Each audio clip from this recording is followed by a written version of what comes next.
आपका buying position आपने इसमें कब बनाया है? मैंने थोड़ा थोड़ा करके स्टॉक लिया था।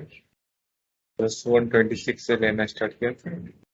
और 126 126 मतलब इस आसपास में आपने अप्रैल में लिया होगा, राइट? ये अप्रैल के आसपास लिया होगा। अगर इसका थोड़ा सा और देख लेते हैं पुराना चार्ट। देखो, ये जो चार्ट देख रहे हो ना यहाँ से, जी 5-10 मीन्स अक्टूबर 2021 से यहाँ तक का चार्ट अगर आप देख रहे हो, तो ये चार्ट ये कहता है 106 के नीचे ये जाएगा और हमें नहीं खरीदना है, ये कह रहा था हमें चार्ट। अब कैसे कह रहा था? बेसिकली एक पैटर्न होता है, head and shoulder pattern, right? तो हेड एंड शोल्डर, ये जो शोल्डर है और ये हेड है, जब ऐसा बनेगा तो ये नीचे जाएगा, ये पैटर्न का डिस्क्रिप्शन ही है। तो मतलब आप ये 11/5/2022 के बाद इसमें बाइंग पोजीशन बन ही नहीं रहा था, फर्स्ट थिंग। जी दूसरी चीज, अब ये जो दो लाइन देख रहे हो ना, ये ट्रेंड बताता है। ये जो रेड लाइन है, ये मेरे सिस्टम में मैंने सेट कर रखा है, ये लास्ट 22 कैंडल्स, ये कैंडल्स जो आप देख रहे हो, लास्ट 200 हाँ कैंडल्स का एवरेज है, मूविंग एवरेज। और ये 45 कैंडल्स का मूविंग एवरेज है। तो आप देखो, दोनों में से कोई भी अपवर्ड साइड नहीं है। जब तक इसका डायरेक्शन अपवर्ड साइड नहीं होगा, हम कोई भी बाइंग पोजीशन नहीं बनाएंगे। आप यहाँ पे भी एक बार खरीद रहे होते तो चल जाता, राइट? मार्च के आसपास या उसके पहले खरीद रहे होते तो चल जाता, लेकिन इस डेट के बाद इसमें बाइंग पोजीशन का कोई मतलब नहीं बनता है।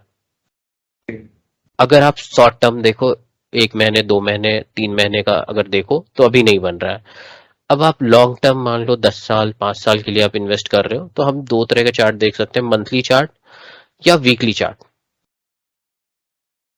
ठीक है, मंथली एक बार लोड होने देते हैं। देखो, अब मुझे फंडामेंटल्स नहीं पता है इस स्टॉक का, राइट? लेकिन मैं एक चीज बता सकता हूं आपको, 1 अक्टूबर 2018 के बाद नवंबर 2018 में ऐसा क्या हुआ, जो ये 400 रुपए का, जो 466 के आसपास जो ट्रेड कर रहा है कुछ 2-4 महीने पहले, 6 महीने पहले, उसकी कीमत हो गई है 89 रुपीज। कुछ ना 89। कुछ फंडामेंटली गलत है इस कंपनी में। तो इसमें जी इन्वेस्टमेंट का पोजीशन बनाने का कोई मतलब नहीं बनता है चार्ट के अकॉर्डिंग। जैसे आप यस बैंक का अगर देखोगे, यस बैंक मैं आपको दिखाता हूँ, यस बैंक मेरे जानकारी में है, मेरा भी इन्वेस्टमेंट था। यस बैंक देखो कितने पे है, 14 रुपए का शेयर है। अब इसको मैं आपको दिखाता हूँ,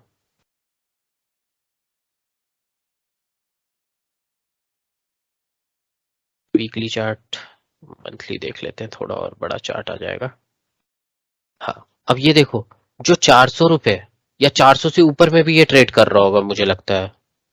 अच्छा नहीं, 400 रुपए तक के आसपास ट्रेड कर रहा था।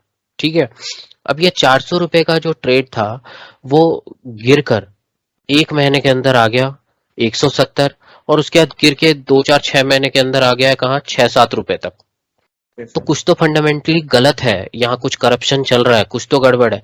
यस बैंक का तो आपको पता ही है, रिसेंट में एसबीआई ने पैसा लगाया है, आईसीआईसीआई ने लगाया, सबने पैसा लगाया, तो ये बचा है बैंक, एल्स ये बर्बाद हो गया होता, बैंकरप्ट। जी इसका इसका तो आपको न्यूज़ पता होगा। इसी तरह का हाँ कुछ इसमें भी है, मुझे नहीं पता, बट चार्ट कह रहा है कि इसमें कुछ है बड़ा, जिस वजह से आपको नहीं खरीदना चाहिए। ठीक है, जी इस पे अब कुछ मैनेजमेंट लेवल का कुछ प्रॉब्लम।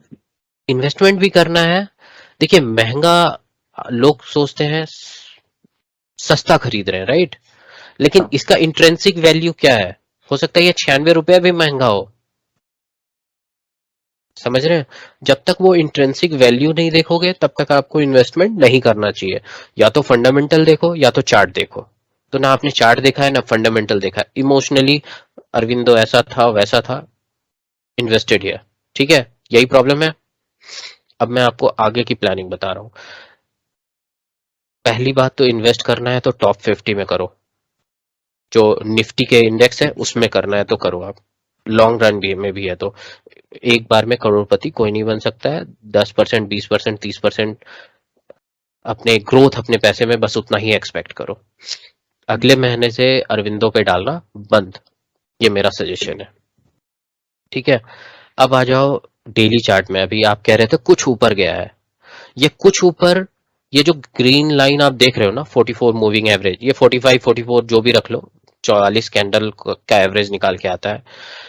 लॉन्ग रन में देखो ये साइडवेज है, अभी ना ये ऊपर जाना है ना नीचे जाना है, एज पर मैं अगर 200 दिन का एवरेज निकालूं तो अभी ऊपर जाने कोई डायरेक्शनल इसका कोई मूव दिख नहीं रहा है। अगर मैं लास्ट 44 45 डेज का एवरेज देखूं तो इसका मूव अभी डाउनवर्ड डायरेक्शन में, मतलब इसके नीचे जाने के चांसेस ज्यादा है। क्या है?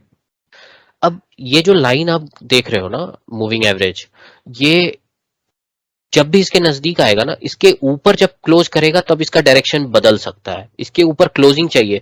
आप देखो आज का क्लोजिंग है 91.55 और ये जो लाइन चल रहा है 92 93 पे, इसके ऊपर आके कोई ग्रीन कैंडल बनाएगा तो पॉसिबिलिटीज है कि ये ऊपर जाए। समझ रहे हो आप? लेकिन अगर हायर प्रोबेबिलिटी क्या है, तो ये इसके यहाँ इस लाइन पे रेजिस्टेंस है, यहाँ पे ये रुकेगा और इसके नीचे जाएगा। फिर जब भी देखो यहां से नीचे जब भी डाउन ट्रेंड में आया, ये ऊपर जाएगा ग्रीन लाइन के पास, फिर नीचे आ जाएगा, फिर जाएगा, फिर नीचे आ जाएगा, फिर जाएगा, फिर नीचे आएगा, फिर जाएगा, फिर नीचे आने के चांसेस है। प्रोबेबिलिटी नीचे जाने के ज्यादा चांसेस है, ऊपर आने के बहुत कम, जब तक ये ग्रीन लाइन आपको राइजिंग नहीं दिखेगा। स्टॉक्स खरीदते कब है, अब मैं आपको वो दिखाता हूं। इसमें बाइंग पोजीशन देखो इधर था, जैसे ये कौन सा है मंथ, ये 2021 के आसपास, यहाँ पे बाइंग पोजीशन बन रहा था, यहाँ बन रहा है, यहाँ बन रहा है, यहाँ बन रहा है। अब देखो उसके बाद ये क्यों बन रहा है, ये साइडवेज चल रहा है, 22 वाला राइजिंग है, ये लगभग साइडवेज है, लेकिन ये ग्रीन सिग्नल है, ये कह रहा है इन्वेस्टमेंट कर सकते हैं, राइट। ये और ये जितना दूर जाएगा इस लाइन से मैग्नेट की तरह ये अट्रैक्ट करता है फिर अपने साइड। फिर ये नीचे आया, फिर ऊपर गया, तो ये जब राइजिंग है तो पैसा लगा दो, फिर यहाँ पे आया तब आप पैसा लगाओ। पैसा लगाने का टाइम है, कब कब लगाना है। इस लाइन के नीचे है तो पैसा नहीं लगा रहा है। समझ रहे हैं? कोई क्वेश्चन? ये मतलब ये जो रेड कैंडल है उसके नीचे है। रेड कैंडल, अच्छा आपको बेसिक कैंडल नहीं पता, तो इन टर्म्स ऑफ कैंडल अभी नहीं बताते हैं, कैंडल्स आपको फिर कभी मैं कैंडल समझा दूंगा कैसे देखते हैं कैंडल्स को। रेड कैंडल वो दिखाता है कि उस दिन रेट हायर से लोअर गया, मतलब जो ओपन हुआ था वो बहुत हाई पे, जो भी हायर रेट पे हुआ करीब 155 पे, इस डेट का अगर देखो आप 18 जनवरी 2022, और जो क्लोज हुआ 147 के आसपास हुआ, तो ये डाउन है, नेगेटिव कैंडल को रिप्रेजेंट करता है, उस दिन मार्केट डाउन गया है। और ये जो ग्रीन है वो पॉजिटिव कैंडल को रिप्रेजेंट करता है। ठीक है, उस दिन बुलिश मार्केट था और इस दिन बेयरिश मार्केट था, राइट। अब ये ट्रेंड भी बुलिश और बेयरिश है, जब ये ऊपर चढ़ रहा है ना दोनों लाइन, तो ये बुलिश है। आपको हार्डली अगर इधर प्रॉफिट बुकिंग नहीं करनी है, यहाँ पे इन्वेस्टमेंट में से निकल जाना था। अब आ जाओ मंथली, अभी आपको क्या करना है, आप मतलब देखो। सर जैसे कि एक मैंने इन्वेस्टमेंट कर लिया तो हम्म, कब मतलब ऐसा कब पता चलता है कि हमें वो इन्वेस्टमेंट से निकल जाना चाहिए?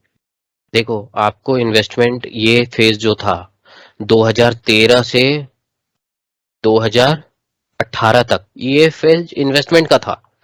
18 के बाद आप मंथली चार्ट देख रहे हो, मंथली चार्ट में देखो ये जब लाइन नीचे डायरेक्शन में मूव हुआ और सिर्फ 2 महीने के अंदर हो रहा है, कुछ मेजर न्यूज था यहाँ पे, तो यहाँ क्विकली निकलना था हमें। इसके ब्रेकआउट के बाद 290 91 के नीचे हमें निकल जाना था।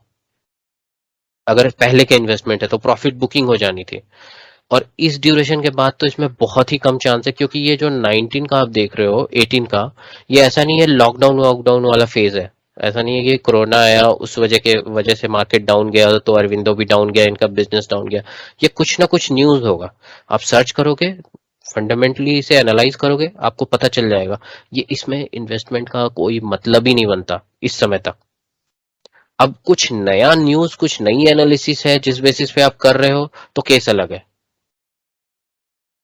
राइट। अभी भी देखो आप डाउन ट्रेंड है, यहाँ ट्रेंड कोई अप नहीं है, आप डाउन ट्रेंड में ही हो।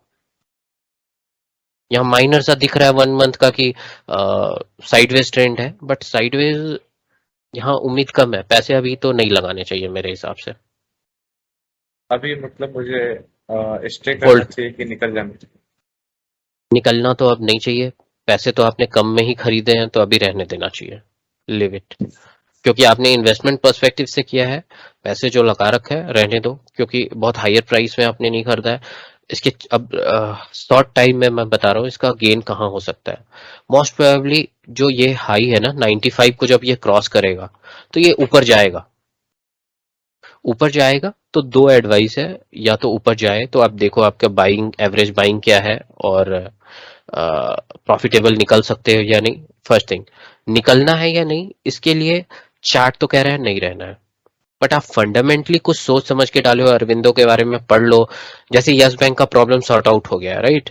भले ही वो 3 साल तक उसमें कैप लगा है यस बैंक में, बाय और सेल करने पे जो जैसे जो भी शेयर होल्डर्स जो इन्वेस्ट करे थे आईसीआईसीआई एसबीआई, वो मार्केट में स्टॉक्स नहीं बेच सकते, तो उनका प्राइस भी नहीं बढ़ेगा। उसका कुछ कैप लगाया था इन्होंने, 2 साल 3 साल 4 साल, मुझे अभी याद नहीं है, but there was a cap. तो सेम इसमें कुछ है कि अब सब कुछ सही है। अगर सब कुछ सही है तो इन्वेस्टमेंट को रखो, निकलना नहीं है। एक बार आप स्टडी कर लो, चार्ट ये कहता है, देखो प्रॉफिट एवरेज आ रहा है यहाँ पे, इसके ऊपर जाएगा 95 के ऊपर, तो ये ऊपर जाने के चांसेस हैं करीब करीब। फर्स्ट गो में आपको 1 महीने के अंदर 104 के आसपास दिखेगा, दूसरे तीसरे महीने पे 115 के आसपास दिख सकता है, दिख सकता है। जी मतलब ये रेजिस्टेंस लेवल है, यहाँ है, फिर यहाँ पे करीब करीब एक रेजिस्टेंस लेवल आएगा, फिर यहाँ पे आएगा।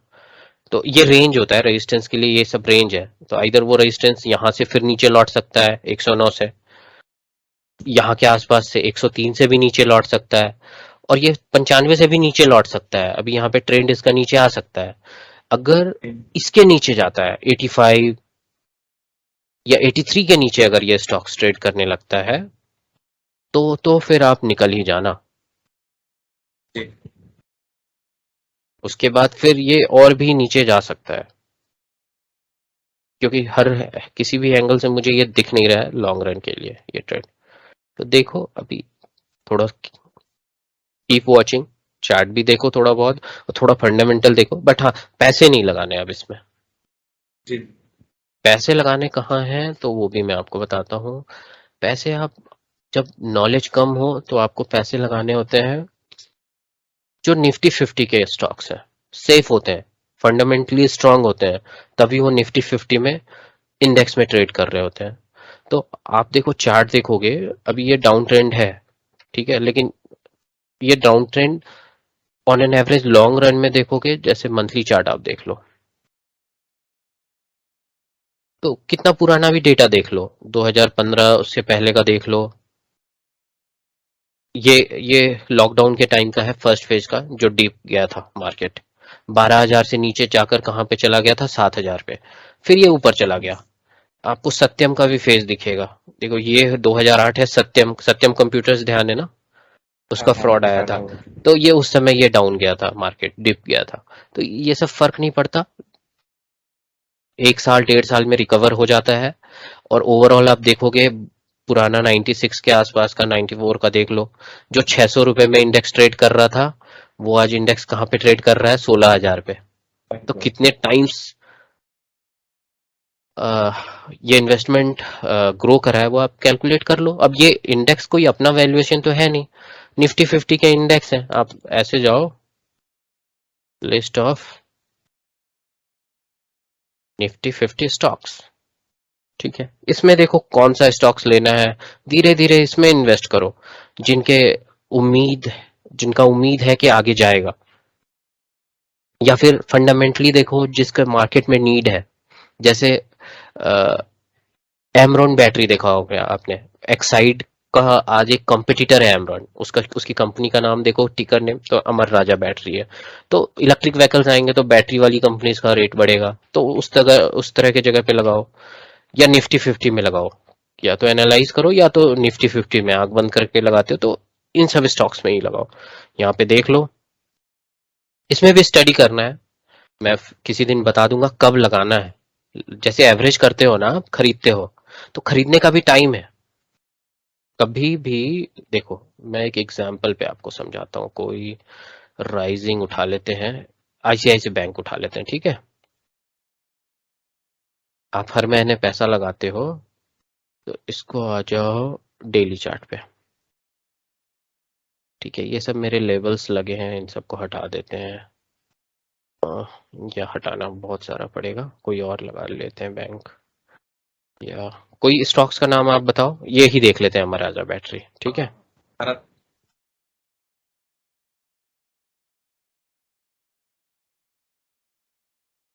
थोड़ा सर्दी हो गया है। देखो ये भी डाउन ट्रेंड में है, तो डाउन ट्रेंड वाले में इन्वेस्टमेंट का कोई मतलब नहीं बनता है। देख रहे हो 750 का स्टॉक्स 400 पे आ गया है। इन्वेस्टमेंट के लिए कोई और बताते हैं, एचसीएल ले ले, हाँ हाँ। HCL tech. या तो भारत इलेक्ट्रॉनिक लीजिए, थे उसमें मेरा इन्वेस्टमेंट है, तो काफी अच्छा ग्रोथ। भारत, यही है क्या टिकर name? Bharat Bharat electronic, defence के लिए। भारत PHART पीईएल, पीईएल, बस PEL। पीईएल लीजिए, बस अच्छा, बीईएल लीजिए, PEL, ये है भारत इलेक्ट्रॉनिक लिमिटेड। अच्छा, बेल है। देखो टेक्निकल वालों को तो कम पता भी रखने की जरूरत नहीं है, उनके लिए चार्ट ही भगवान है। प्राइस देखे, चार्ट देखे, प्राइस एक्शन देखे। जो इस पे देखते हैं क्या कहानी है इसमें। देखो इसमें एंट्री लिया जा सकता है, ये बहुत सही चल रहा है स्टॉक्स। लेकिन अभी आप बोलोगे कि आज एवरेज करें, आज के दिन खरीदे, नहीं खरीदेंगे आज के दिन, क्योंकि ये अभी ऑल टाइम हाई पे ट्रेड कर रहा है, ऑल टाइम हाई पे चल ठीक है।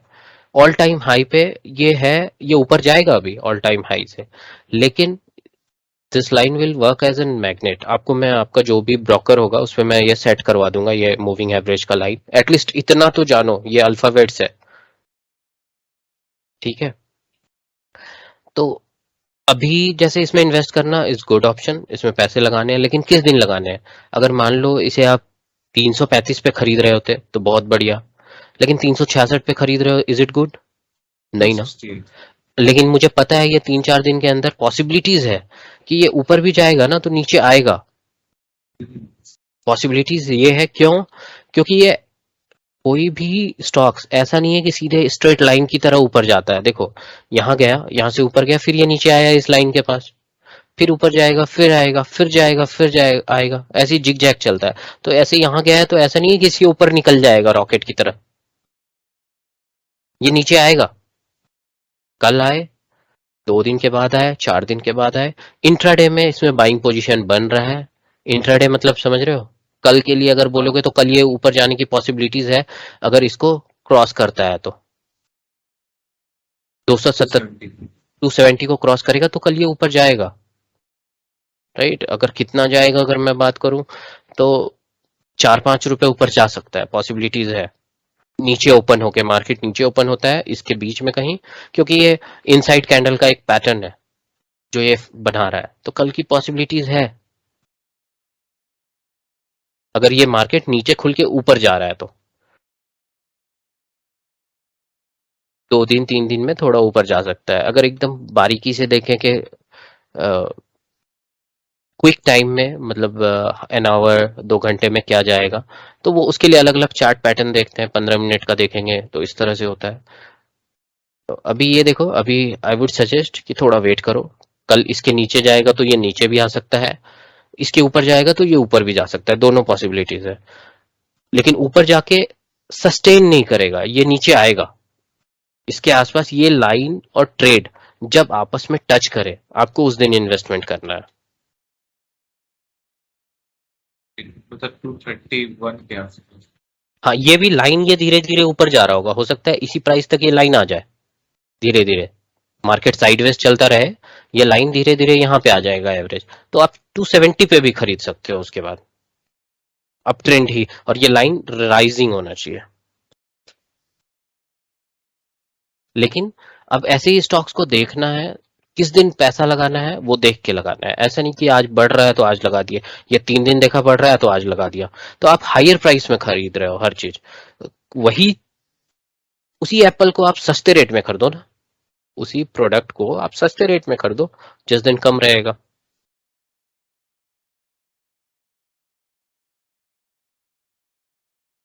ठीक है, कोई और क्वेश्चन? सर आज के लिए इतना ही। ठीक है, फिर आगे अगर जरूरत होगी तो फिर देखते हैं।